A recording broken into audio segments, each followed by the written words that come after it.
But I think as countries start seeing that they have fewer and fewer options, particularly the Philippines and Vietnam, they're going to start pressing their claims more actively in the international community.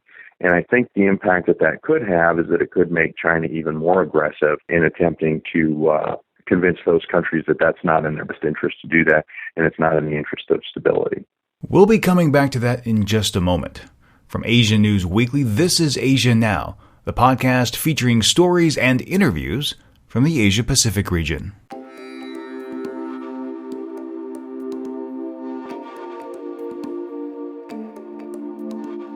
Anti-corruption probes and shows of force both at home and abroad, plus quelling pro-democracy uprisings. Just what will China do in 2015? It's one conversation taking place in Asia now.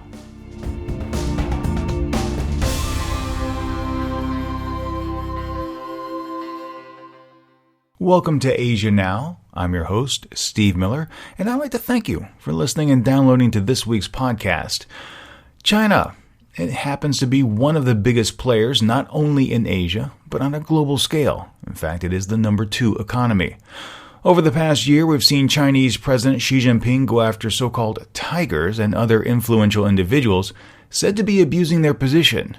China has also continued to exert force at home in Xinjiang and across the South China Sea, where it's encroached on competing territorial claims. Then there's the whole matter of the pro-democracy movement in Hong Kong. To say that there's a lot going on in China, well, that would be an understatement. Today I'm joined by Mark Kozad, Senior Defense Policy Analyst with the RAND Corporation. Welcome to the podcast.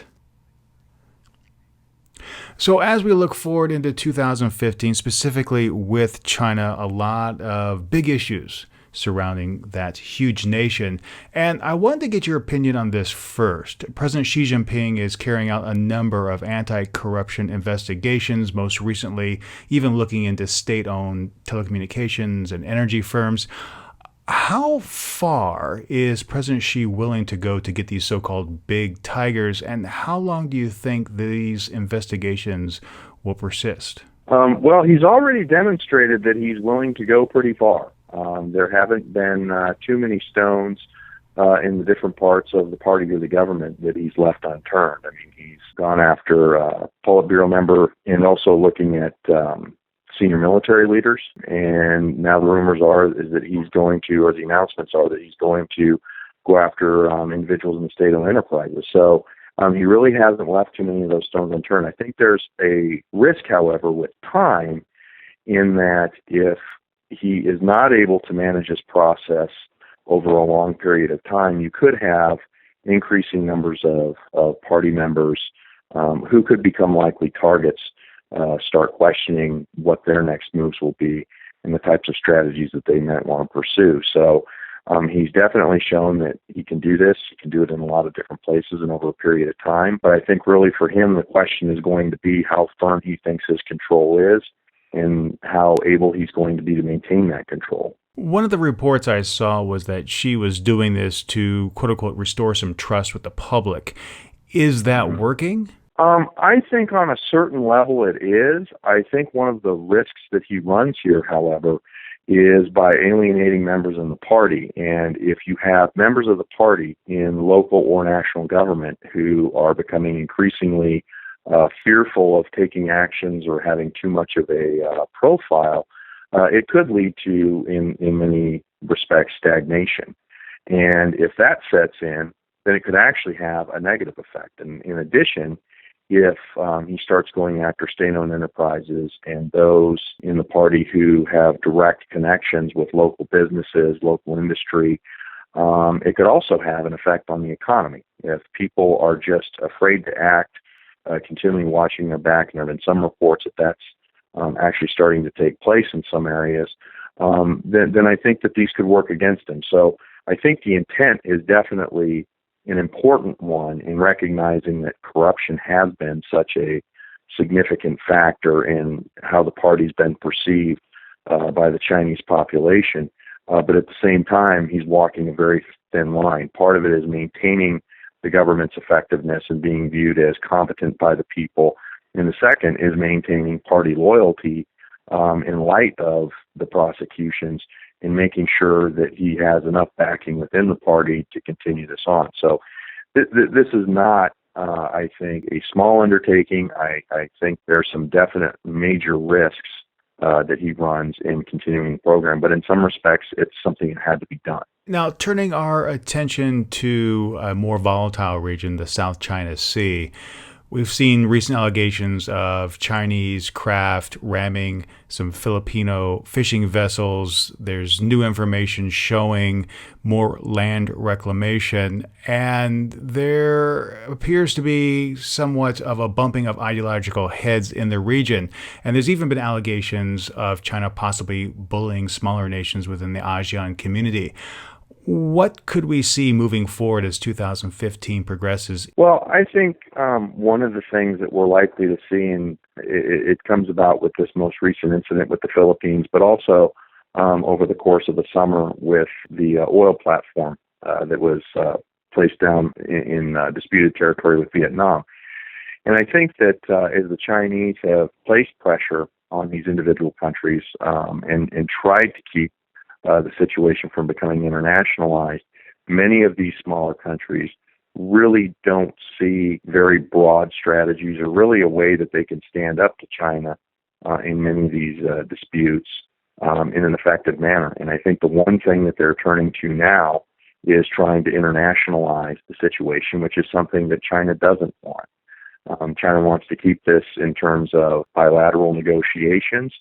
That's been a major goal that it's had in respect to ASEAN. It hasn't wanted a bloc negotiation. It's wanted to really keep it focused on one country at a time.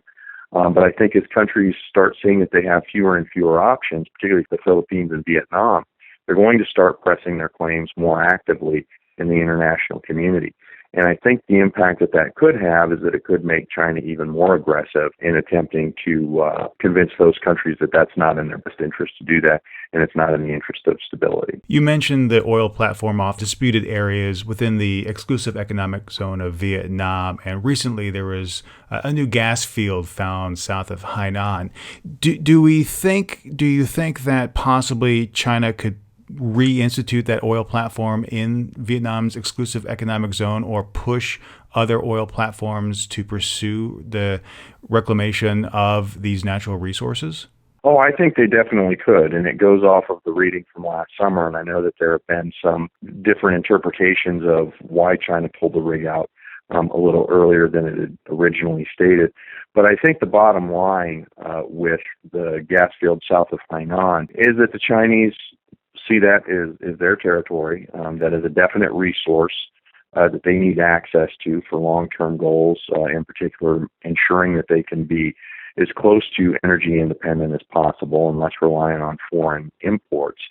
And because of that, and because they've been able to demonstrate their ability to move platforms into the South China Sea really with impunity, I think that opens the door for more possibly happening. If we turn our attention to the mainland, a recent video showed what appeared to be dozens of security forces moving into Aba over in Tibet ahead of this Chinese New Year, and certainly exerting a stronger presence in the region since there have been more immolations. The violence in Xinjiang continues.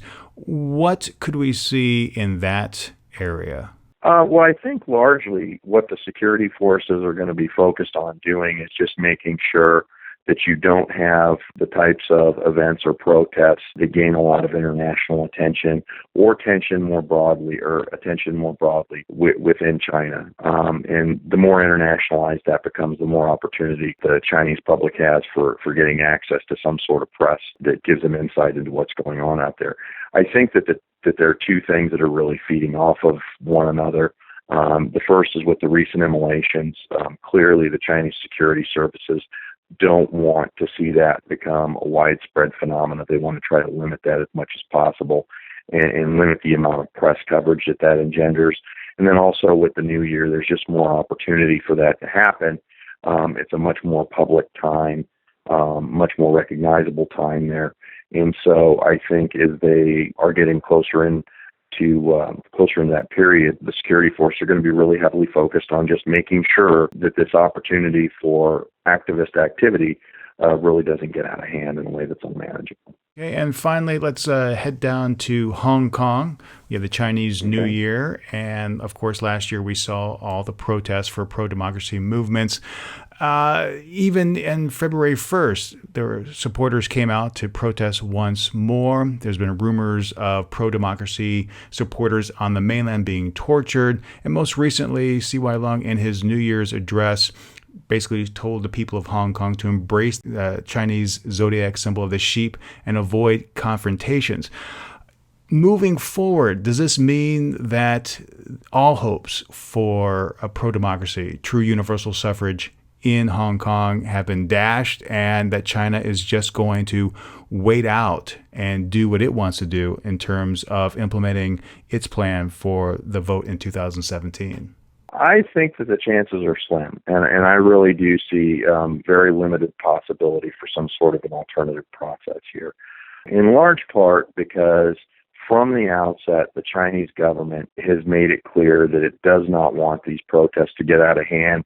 And one of the things that really is pushing them is this idea that if they give in, if they are seen to be reforming or acknowledging some level of right on the part of the pro-Hong Kong protesters, that it leaves them open for criticism for the types of problems that they've seen in other places when governments have tried to make concessions. And I think that is something that they are not open to. I think they've demonstrated that. I think they've been very firm in saying that they're not going to open those doors. And I really wouldn't expect anything that would change that perception on their part. It's really a tricky situation for the Communist Party and for Hong Kong's local government, in the sense that in any of these cases where you have a party that exerts its leadership based off of a truth claim, it makes it very difficult for them to come back and make modifications based off of grievances such as this. It ultimately questions their authority, questions that truth claim, and then makes it very hard for them to put the genie back in the bottle. Internationally, there's been a lot of condemnation for the way that Beijing has handled this, especially from countries like the United Kingdom, who left Hong Kong with the understanding that there would be universal suffrage. Moving forward, will they just simply be quiet and accept Beijing's decision, or will they continue to be vocal? I think a lot of countries are going to continue to be vocal and probably even more so. The question, though, is what will they be able to do in order to get China to change its actions? Because the Chinese economy has grown so much, and because so many countries' economies are dependent on it for growth and continued prosperity, it makes it very difficult, really, to exert any kind of leverage over the Chinese in these situations. And as we've seen from the Tiananmen massacre in 1989, it makes it extremely difficult for others to exert pressure when the Chinese are willing to wait it out. They made decisions on how they were going to handle those protests, and they were willing to suffer the consequences for a period of time. And as they got further and further away from that, the consequences started going away. And I think that in many respects, they're probably even in a more favorable situation from their standpoint. Yes, it's something that they don't want to have to deal with. Yes, they understand they're getting increased international criticism, but at the same time, they're more able to withstand that now than they have been in the past. Mark Kozad is a senior defense policy analyst with the RAND Corporation.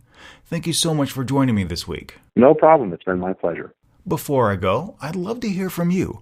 What do you think we'll see from China in this upcoming year? I hope you'll share your thoughts in the comments on Facebook or Twitter.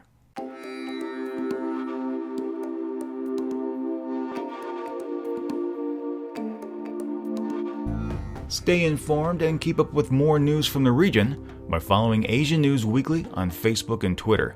You can also send an email to the show with your comments, your questions, and even your feedback. Just drop a line to podcast@asiannewsweekly.net.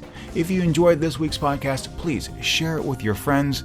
And don't forget to subscribe to this and other podcasts at our website, asiannewsweekly.net, or you can do that in your favorite podcast application like iTunes or Stitcher. Subscribing is free, and when you do, that next episode is delivered automatically to you. Thank you so much for listening this week. For Asia Now, I'm Steve Miller.